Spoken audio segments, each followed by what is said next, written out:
Man, I can't even with Valve anymore. Look at this. 9:41 p.m. tonight, on a random Thursday, we get a balance patch for Deadlock. What is this update schedule? And it contains a lot of nerfs. So as always, there will be a link to the patch notes in the description. Now, let's talk about the changes. Up first, we have a lot of changes in regards to the early game economy, minions, and guardians. So, Soul Orbs, first of all, no longer have special duplication rules before 8 minutes. The soul splitting rules are now the same before 8 minutes as they were afterwards. So what this means is, in the early game, for the first 8 minutes of the match, if you were on lane with another player, let's say I have a random Kelvin at my side, right? The souls will just be duplicated from the minions. So we will both receive 100% of the souls from that minion. After 8 minutes, you would receive, I think the number off the top of my head is 60%, I want to say, but you would receive less, basically. So if I was the only person on the lane, I'd receive 100%, right, that full 76, but if there was another person on lane with me, I wouldn't get 76, I'd get something closer to like maybe 40. So that special duplication in the early game where we would both receive 100% is gone, and they have adjusted the trooper economy to compensate for this, and there's also no longer a bounty bump that occurs at 8 minutes, which would compensate for this special sharing change. And they've done a ton of stuff to the actual troopers themselves, so there are a bunch of AI fixes. I'll just list them on the screen. Most of them aren't super important or super noticeable. The troopers should just be less derpy now and more focused on actual objectives. More specifically, shrines in particular have been affected here by this. Troopers are much more deliberate when attacking shrines and will actually properly path across the base to go to the second shrine if the first shrine is destroyed now, so gotta really pay attention to those minions when you're up in the base. And when it comes to the medic trooper in particular, there have been a couple of changes. So previously,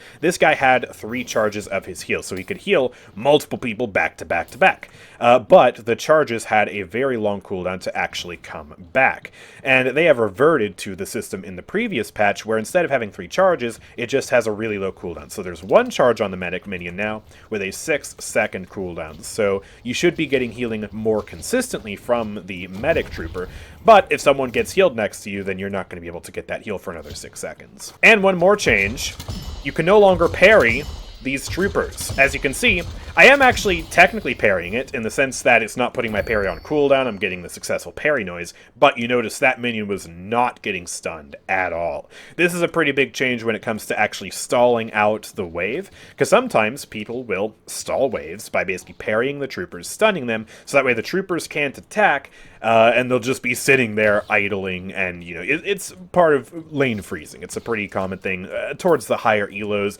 Most lower elos probably have no idea what I'm talking about. Probably didn't even know you could parry troopers in the first place.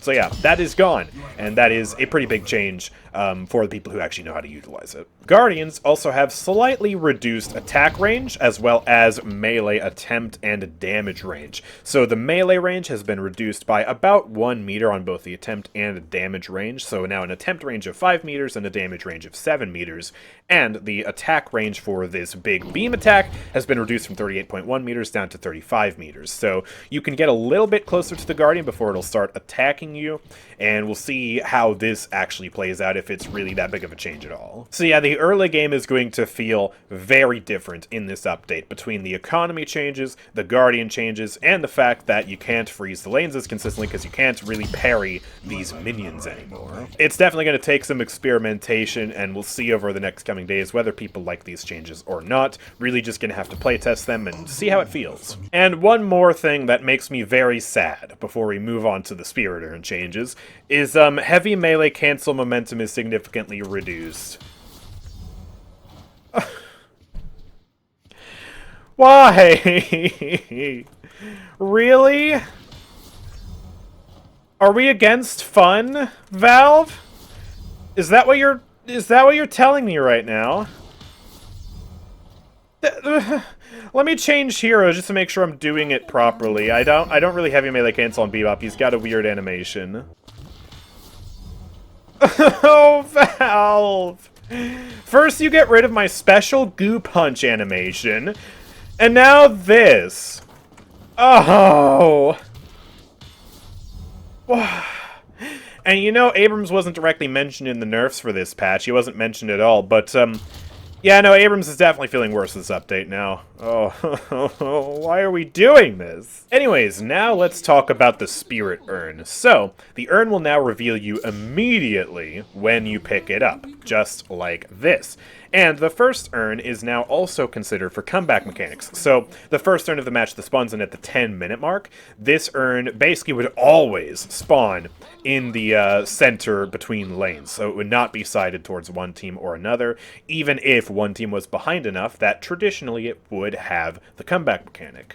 And the urn will no longer wait indefinitely for someone nearby to pick him up. He actually walked away as I was talking about that. Yeah, if you're loitering in the area next to the urn for 20 seconds and nobody picks him up, then he will start running back to the spawn location. So, yeah, that means that your urn fights are going to have to be a lot faster and a lot more deliberate now, because if you toss down the urn to start fighting the enemies, and that fight lasts more than 20 seconds, the urn is going to start running away, even if the urn is right here. And you're all fighting in this general area, so gotta be faster with your Spirit Urns now. And there is one quality of life change that I'm very happy to report to you today. This now has a visual indicator for if it's going to spawn in favor of one team. So if I max level my Infernus here, you see those red candles appear under the Spirit Urn all of a sudden? That's because if you look on the top of the screen, oh come on! Why does the Spirit Urn move so frequently on the sandbox map? Anyways, because I was at 35,000 souls right up here on my team, we have a major advantage over the enemies on souls right now, my gosh. Yeah, that had a red candle indicator to let me know that it would spawn on the enemy side. And if our team is the one with the deficit, then presumably we'll get some green candles, which means that we definitely want to pick this Spirit Urn up because it will spawn with an advantageous location for us. So, no more guesswork. Now, if you just look at the Spirit Urn, it'll tell you whether or not it's a good urn, a bad urn, or a fair urn. Alright, now let's talk about items, because there are so many nerfs going on in the item shop this update. So many things just got worse.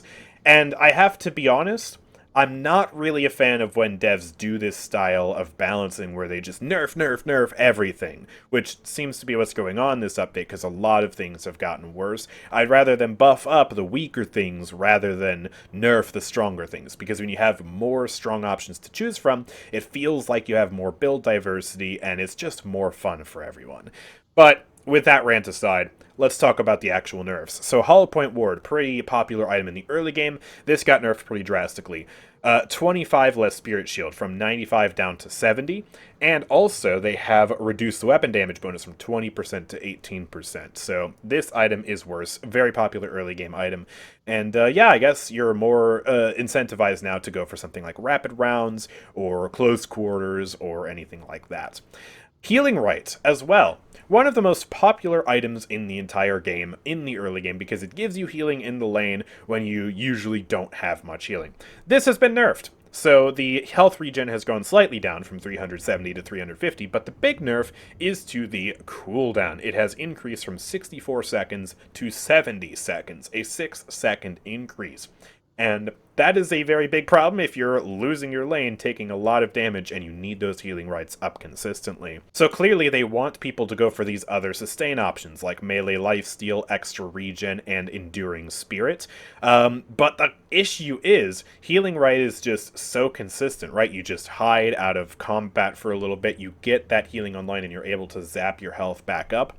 I honestly think I would have preferred it if they were to buff some of these other regen items, these more active regen items, that force you to be in the fight more, right? Maybe buff melee lifesteal, or buff extra regen, or buff enduring spirit, any of those. That's just my personal preference when it comes to balance. Let me know what you think about that in the comments section. Would it be better to buff the other early game sustain items, or is nerfing healing rite the correct decision? Honestly, I think I understand where they're coming from in the sense of healing rite is a very passive item, very boring in the sense that you basically just sit in timeout for a little bit while you're healing up. And so I understand wanting to incentivize the other healing items, but I just don't know if this is the right way to do it. Anyways, let's talk about some more nerfs. So Healbane has had its heal on kill changed from 350 down to 275. Pretty big number nerf, minus 75 healing per kill on this. It was already a very conditional heal in the first place because you do have to get that kill, and yeah, now it's even worse. Enchanter's Barrier and Combat Barrier both also got nerfed. Enchanter's Barrier has 50 less shield health from 300 down to 250, and Combat Barrier also got the same nerf from 325 down to 275. So they do still give you these powerful buffs, which is definitely helpful. But if you just are looking for survivability in the early game, you might be looking towards the armors a little bit more now, because proportionally these are going to be a little stronger compared to the barriers in some circumstances. Restorative Locket, yet another sustain item, has been nerfed. So the range at which you will actually build up these stacks has gone from 50 meters down to 35 meters, and the healing per stack has gone down from 32 down to 30. So a small nerf to the healing, a big nerf to the range, and that range is what you need to actually get those stacks in the first place. But it just keeps going. Debuff Reducer, one of the most popular items in the game, has had the health bonus reduced from 125 to 75. Okay, that's fair enough. Here's where we riot. The debuff reduction has been nerfed from 28% down to 24%. With how prevalent crowd control is in this game, I can't see why we would nerf the debuff resist item. Now, granted, if you upgrade to debuff remover, this still provides 40% debuff resist. So they're incentivizing you, if you want just raw resist, to upgrade into this more expensive item. But man... just considering how much crowd control and how many debuffs there are in this game, I'm not a fan of this one. Let me know what you think about it in the comment section. Am I crazy? I don't think I'm crazy. I might be crazy. I don't know. I really don't like this nerf. And Fortitude, one of my favorite items in the game, has also been nerfed, although I suppose I understand why. It is a bit strong. They have nerfed a couple of things about it. They nerfed the weapon damage from 27% down to 23%, so a pretty sizable reduction there. And they also increased the amount of time you need to not take damage in order for this to come into effect. So after not taking damage for 13 seconds now, you get that regen up from 10 seconds. So that's also a pretty substantial nerf. But you still get the powerful health regen, you do still get that movement speed, which is really nice, and you get a bunch of health. It is still, I think, a pretty good item. I suppose these nerfs are somewhat okay. It does just keep going, though. Phantom Strike has also been nerfed. They have increased the cooldown from 26 seconds to 30 seconds. Pretty big cooldown nerf. Compared to Warpstone, Warpstone has a 16-second cooldown, so... this, I suppose, has gone up a little bit in terms of its comparative viability relative to Phantom Strike, because they both do very similar things. Phantom Strike is, of course, a very powerful item, though, because not only does it include the teleport, it also will disarm them, slow them, and pull them to the ground. So I understand why this item is getting nerfed. And then we move on over to the Spirit category, because there are also a bunch of nerfs over here. Spirit Strike has been nerfed pretty substantially. The Spirit Resist reduction has been nerfed from 12 to 8%. So very substantial nerf there. However, when you upgrade to Spirit Snatch, you actually go back up to 12%. So if you upgrade into the item, Spirit Snatch is exactly as strong as it was last patch. So don't fear Spirit Snatch enjoyers. Decay has received two pretty impactful nerfs. The health regen has gone down from 1.5 down to 1, and they have also reduced the spirit power by a whopping 3, from 7 down to 4, which, okay, 3 might not sound that big, but it lost almost half its spirit power. That's pretty insane. So yeah, that's definitely pretty rough for Decay, although the actual active effect, the healing reduction and the bleed damage, is still just as strong. So if you're buying this purely for the healing reduction, the bleed damage, then it's still just as good of an item, although those passive effects that you get are weaker now. Oh, except wait, I missed one thing. The cooldown has increased from 33 to 36 seconds, so you can't use the Decay as frequently, but it is still one of the most powerful early game healing reduction items there is, so I do imagine you will still see plenty of people buying this item. Knockdown, from what I understand, has seemingly been buffed, because it now removes all momentum and brings the heroes straight down. So no funny business with enemies flying away as they get stunned and knocked to the ground. They will just drop like a rock, and so it should be more predictable where the enemies fall down with the knockdown now. So a very rare buff here in this slew of item nerfs. And then, if we take a look at Echo Shard here, the cooldown has been nerfed from 21 seconds up to 23 seconds. So, definitely a noticeable nerf, but it's not going to kill the item. Echo Shard is still absolutely crucial for certain builds like Bomb Bebop, so I don't see this disappearing anytime soon. And now, let's talk about the final item change, because you'll notice, next to Echo Shard, what's this? Ethereal Shift? This is the biggest item change of the entire update. This is going to drastically shake up many builds that rely on this for various things. Most notably, I buy this item when it comes to getting that extra layer of survivability and for denying certain really big ultimates. For example, if I'm playing Vindicta or anyone else really, and I want to dodge a Lash ult, well, I'll buy Ethereal Shift and then just press that button whenever I hear the ult going out. However, that's going to be much more difficult to do because this has been moved from a tier 3 item to a tier 4 item. So the price has been doubled from 3,000 to 6,000 souls. It's a lot harder to justify this item now. And it's also now, since it's 6,000, competing with Unstoppable, which allows you to have immunity to negative status effects, just like, you need if you're dodging a Lash ult or something like that. But it also still allows you to shoot enemies, use your abilities, stuff like that. So let's talk about what else they did to Ethereal Shift. They have allowed it to be cancelled early. So I can go into the Ethereal Shift and then cancel it with C or space, just like that. So that's pretty cool. You can be a little bit more unpredictable with your Ethereal Shift now. The enemies aren't going to be able to sit there and count in their head 1, 2, 3, and then time their abilities. They will have to be more reactive for whenever you're getting out of that ability. And they have also given it some quality of life while you're actually inside of it. So it has a half a second longer duration, from 3.5 seconds up to 4 seconds. So just a little bit longer window of immunity. And you'll also notice that I am moving faster inside of this, from 2 meters per second up to 3 meters per second. So that's actually quite a big difference. So the item itself is a whole lot stronger than it was before in terms of just the raw effects and utility that it gives you. But it is twice as expensive. So instead of being able to buy Ethereal Shift and something like, I don't know, what's an item in here that actually only costs 3,000? Oh god, all of these cost more.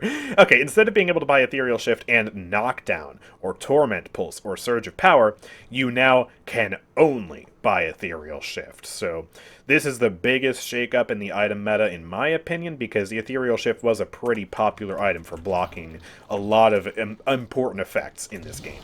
And, yeah, we'll really just have to see how it shakes out. Let me know your opinions on this in the comment section. I want to hear from you. How does the new Ethereal Shift feel? Do you think this is a good idea or a bad idea? But we are not done with nerfs, because we have a bunch of heroes to talk about now. Yep, nerfs across the board too. So let's get started. Bebop has had his base stamina reduced from 3 to 2. Yikes.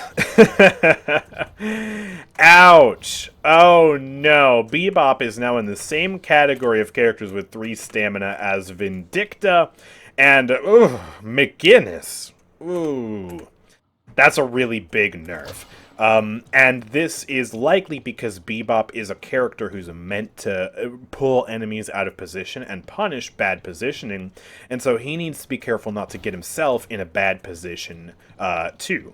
And also, this will really hurt him in the early game when it comes to getting those bomb stacks on the enemies, because of course, Bebop likes to play aggressive in the early game, chuck a bomb on someone, and then try and run away before they kill him. It's a lot harder to do that when you have 2 stamina bars instead of 3. So this is a gigantic nerf to Bebop, in my opinion.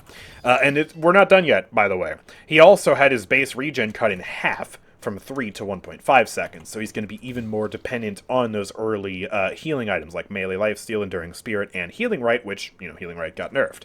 And he no longer gains Spirit Resist per boon. So, I actually didn't even know he got Spirit Resist per boon in the first place, but now if you take a look at this, each power increase will only grant bullet damage, melee damage, base health, weapon range. So, no Spirit Resist on this character passively now.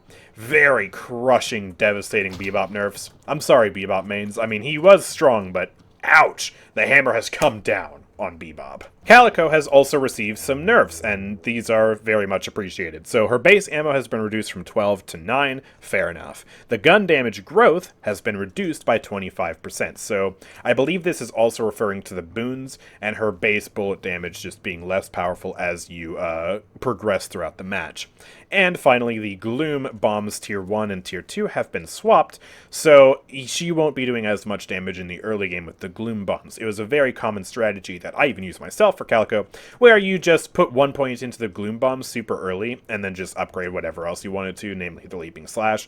But now you're going to have to invest 3 points into the Gloom bombs to get that extra damage online. So the Gloom bombs will still be doing pretty good damage in the mid to late game, but in the early game, this will definitely cut down on how oppressive she is in the lane. Great Talon is also getting quite a few nerfs. He has been a particularly oppressive character as of recently because he does crazy spirit damage from afar with his charge shots.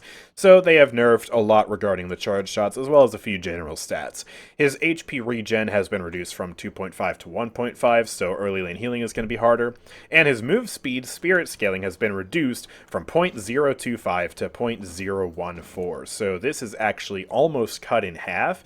That's actually a pretty big deal because if you didn't know, yeah, Great Talon, when he gets more spirit, is able to move faster.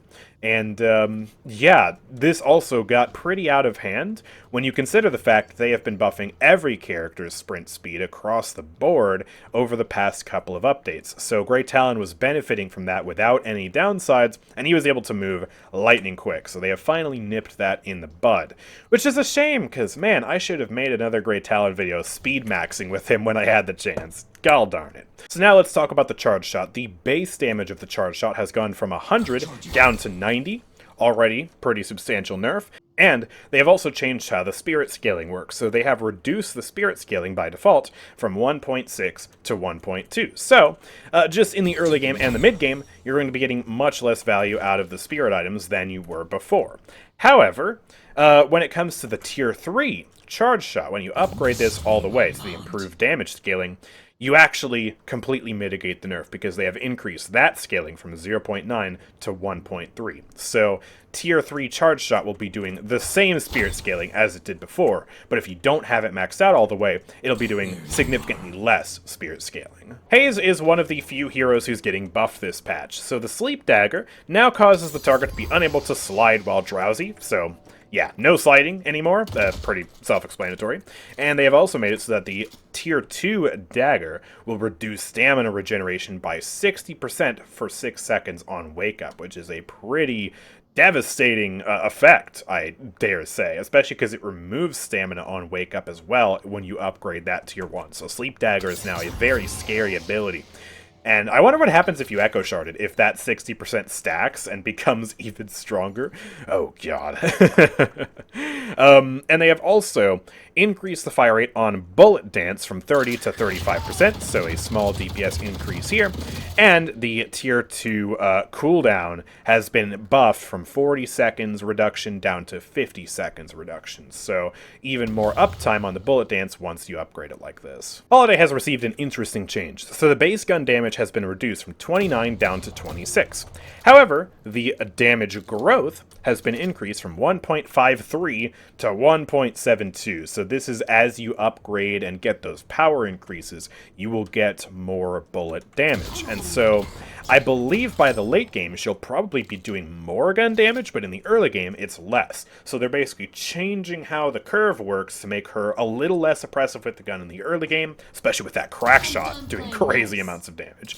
But then late game gun damage will actually be pretty good. They've also done a couple things to the lassos. So whenever you go on the bounce pad with a lasso target, you get more of a duration on that spirit lasso, but that has been nerfed from 1.5 seconds extra duration down to 1 second of extra duration, so pretty substantial nerf. And they've also fixed being able to heavy melee while you're doing the spirit lasso. Yeah, that was a thing. It looked a little strange. I saw someone doing it and it was like, wait, you can do that? Yeah, no, you can't do that. That was an unintended feature, and that has been resolved. Ivy's just received quality of life, really. Her headshot hitbox is smaller. It will now no longer include the ears, so a bit trickier to headshot now. And also, they fixed some visibility issues with the airdrop, so let's see this in action. I believe this just means that this targeting window will be more accurate now, which it looks like... yeah, that looks completely accurate to me, which that's a very good thing, because especially when I was learning Ivy, the airdrop area was huge, and so I would just throw it down and then be surprised when it didn't actually hit the person, and so this looks a lot better now. That's, yeah, just epic W change. Thank you, Valve. Appreciate that. Kelvin's gotten a couple of interesting changes. So previously he had a base spirit resist of 15%. That has been removed, and instead, each of these boons will now give him +1 spirit resist, so he's able to stack up that spirit resist as the match goes on, and get stronger and stronger into the late game. But in that early game, that spirit resist is gone, so he's going to be a little bit weaker on lane, which makes sense because he is a pretty strong laner in the early game, because this does monstrous damage proportional to the early game health bars, so fair enough, I guess. They have also reduced the base sprint speed of the character from 2 down to 1.5, so he's a little bit slower, and this will also, of course, affect the ice path, because you, of course, want sprint speed on that, and the base sprint speed being lower means that the ice path also is proportionally a little slower. And they have also changed around the frozen shelter. So they increase the cooldown from 130 to 140 seconds, but when you get the tier 2 cooldown upgrade, that basically undoes the nerf, so you now have all of that cooldown back, and the cooldown is exactly the same as it was before. So, yeah, basically you'll be able to use Frozen Shelter less in the early game, more, or basically the same in the mid to late game. Lady Geist just got a simple bug fix. Life swap had some cases where it wouldn't work, and now it works. Moving on. The Lash has been nerfed, oh no, or oh yes, depending on who you are. Lash's ground strike base damage has been reduced from 90 to 75, so definitely a pretty substantial nerf. And they have also increased the lock-on time for Death Slam by 0.1 seconds, so it is now 0.7 seconds to lock on, previously it was 0.6. Hallelujah! McGinnis is finally getting some buffs. Oh my god, finally. Took them long enough. So, mini turret's tracking speed has been increased by 15%, and the bullet velocity has been increased by 10%, so the turrets should be more lethal now. And the tier 3 mini turrets will now give them plus 18 seconds of lifetime. And also, there's a typo. Plus 45 meter turret DPS. Okay, Valve. So, yeah, that's it. I mean, honestly, I would have expected a little bit more, but hey, turrets have been pretty useless for a while now, and this will help them out for sure.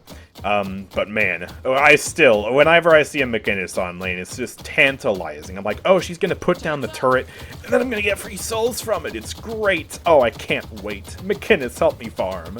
Oh, wow, that's interesting. Wow, the turrets are still here. Anyways, Mirage's base health has been reduced from 550 down to 500, which is actually an even more substantial nerf than you might originally realize, because, you know, oh, what's 50 health in the early game? Well, that is actually kind of a big deal, but then it also means that when you stack the percent-based health increases in the game, which is every green item ever, they give you a percent-based health increase, that will be proportionally weaker as well, and so you'll probably be missing hundreds of health in the late game that you would have otherwise had in the previous patch. So that is a very big nerf, for sure. They have also made it so that the Jin's Mark Tier 1 slow here has been reduced from 80% down to 60%, and the Fire Scarab's bullet resist reduction has been reduced from 10% to 8%. So Mirage is not going to be as strong on the damage or crowd control front this update, and he's going to be a lot easier to kill thanks to that health nerf. Mo and Krill has gotten a bunch of nerfs. Hooray! Let's go! Mo and Krill's Burrow Tier 2 has been reduced from plus 140 DPS to plus 100, so still a very powerful upgrade, but definitely not as strong as it was before, so that's already a good start. The Burrow Spirit scaling, however, has been increased from 1.4 up to 1.7. So, as you get more spirit power, it will do more DPS. So as the Mo and Krill player, you still have a means to make your burrow do more damage. And they have also reduced the combo's DPS from 60 to 40. This is just a flat nerf to it across the board. And, however, they have increased spirit scaling on that, again, from 1.1 to 1.3. So stacking spirit on Mo is now much more effective than it was previously. If you get that boundless spirit, you're going to see that we're getting 105 extra DPS on the combo, 141 extra DPS on the burrow. So definitely consider getting more spirit power this update with Mo, because otherwise your abilities are going to generally be weaker on the damage front. So we'll expect Mo and Krill to be weaker in the early game because of just these raw DPS nerfs in general, but in the late game, when he gets more spirit online, he might actually end up being stronger. Uh-oh. Paradox got one nerf, and that is to the Kinetic Carbine Tier 2, now only providing 8 seconds of cooldown reduction instead of 10 seconds. So yeah, slightly less uptime on this Kinetic Carbine, but, I mean, hey, a cooldown reduction buff is still a pretty nice cooldown reduction buff, and, yeah, that's really it. So, I mean, considering all the nerfs going out this patch, Paradox honestly should be lucky that she got out almost unscathed. Pocket has also got some scaling changes to make him weaker in the early game and stronger in the late game. The base bullet damage has been reduced from 4.5 down to 3.9, so we're looking at 27 damage here, and 38 on headshots, it looks like. Or was that 52? Oh, goodness. Oh, goodness. Damage is awkward. But they have increased the damage growth scaling as you get these power-up upgrades throughout the match from 0.28 to 0.32 bullet damage increase. And they've also done a similar thing to the Enchanter's Satchel, which is this briefcase ability. So, they have nerfed the damage down from 100 to 70. So, early game, this is going to be much less powerful. However, when you get the Tier 2 upgrade, you get all that damage back. It has gone from 80 to 110 extra damage. So, by the late game and the mid game, you'll be doing just the same amount of spirit damage with the Satchel as you always were. 7, who is in my opinion the strongest hero in the game, I feel like has gotten a slap on the wrist because all he got was a Stormcloud nerf. The Lightning Strike has a bigger AoE from 6 meters up to 7 meters, but the damage has been reduced from 150 down to 100, so the burst is definitely weaker, but you're more likely to hit your target, and also everything else about 7 is just as strong as it previously was. His farming potential, his stun, his crazy amounts of area spirit damage, and of course the actual passive damage of this Stormcloud in general, so still a ridiculously strong choice this update. Oh boy, let's talk about Sinclair, my least favorite hero in the game because he's a mess, and he's gotten the most balance changes out of any character here. So the bullet damage has been reduced from 23 down to 20, and this is not to scale it up stronger in the late game. This is just a pure nerf through and through. And they have also done a lot when it comes to the Rabbit Hex. So someone actually corrected me in the comment section of my recent Sinclair video that the Hex was not actually providing its bonus damage to allies. However, that was unintended, and they actually fixed it this update. So when you hex somebody, your teammates will now be doing 15% extra damage to them, and that'll scale up with Spirit. And you'll notice that the amp has been reduced at base from 25% down to 15%. So very big nerf, but it's to compensate for the fact that it's been fixed, and now your allies also benefit from the damage amp. They have also reduced the Spirit scaling from 0.1 down to 0.06, so you can definitely buy a Spirit power to make that amp stronger, but that scaling is weaker this update. The amp, just in general, much weaker. And they have also made it so that the Tier 3 will increase the damage amp by 5%, so you'll kind of meet in the middle. Instead of having the 25% as you did before, instead of having the nerfed 15%, you now just have 20%. They've also made it so, as you can see, it no longer does damage, and the bunnies will also be faster. They have had their move speed increase from 15% to 22%, pretty big increase. So, Rabbit Hex. Still an annoying ability, because you can Echo Shard it, and it locks you out of abilities for several seconds on end. But as the Bunny Rabbit, you are now much more likely to survive than you were before if it's just Sinclair, because the damage amp has gone down by a lot. And also, you are faster, so even in a team fight, you do have the potential to escape behind cover. A little bit easier now, but still one of the most polarizing and controversial abilities in the game. And Vexing Bullet, just throw Salt in the Wound. The minimum damage and the maximum damage has been reduced from 75 down to 65 for the min damage, and from 150 down to 130 for the max damage. So, yeah, Sinclair, even worse this update by a pretty significant measure. But maybe the fact that this damage amp will now affect allies as well will make it worth it. We'll just have to see. Vindicta got more nerfs to the Crow, so this ability now has a 2-second longer cooldown, and the tier 3 upgrade that gives you more bullet and spirit resist has been nerfed pretty drastically from 12% additional resistances down to 8% additional resistances. And so now with the Crow Familiar, if you don't have any items or anything, you're just getting 14% bullet and spirit resist reduction. And it has a longer cooldown, so it won't be as consistent. But finally, we do end off on a high note in the sense that Warden is getting buffed. One of the rare characters getting buffs, man. So his base health has increased from 550 to 575, and that's a very positive increase when, of course, you do consider that, yeah, you can buy these items, and the percent increase that you get, the 17%, will also scale much higher now. And his base regen has also increased from 2 to 3, making him an even more potent laner because he's going to have more sustain in the early game. And finally, they fixed Phantom Strike and Warpstone working through Binding Word capture. So previously, if you captured a target, they could still use either of those teleportation options to escape, and that is no longer. It is properly crippling those abilities. So, this was a pretty big update, despite what they say. They said it's a minor balance patch, but there are a lot of changes when it comes to how characters work, the fact that my beloved heavy melee canceling has been gutted, and of course a lot of early game changes that will make some heroes worse in the early game, and also drastically change how the soul generation and minions and guardians work in the early game. So, let me know your thoughts on all of this in the comment section down below. Do you think this is a good patch for Deadlock? Do you have mixed feelings about it, or is it just downright horrible? And yeah, if you've enjoyed my coverage of the update here today, then make sure to drop a like on the video and subscribe, because I'm making Deadlock content daily here on the channel. And yeah, with all that being said, thank you guys for watching. I will see you all next time. Peace out.